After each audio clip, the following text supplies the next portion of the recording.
Assalomu alaykum hurmatli kuzatuvchilar. Bu obyektimizda darvozalar qo'yib ketganmiz. Bu obyektimiz 10 sotikda joylashgan bo'lib, bu obyektimiz darvozaxonadan kirgandan keyin 30 metr darvozaxonasi bor. Bu obyektimiz 10 sotikga joylashgan bo'lib, bu darvozaxona umumiy uzunligi 60 metr, darvozaxona o'zi 30 metr. Bu yerda tushgan uyimiz bir etajli ish qurilgan.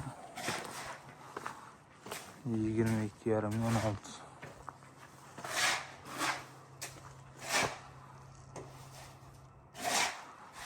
Shunaqa xizmatga kelsa aloqaga chiqaverasizlar.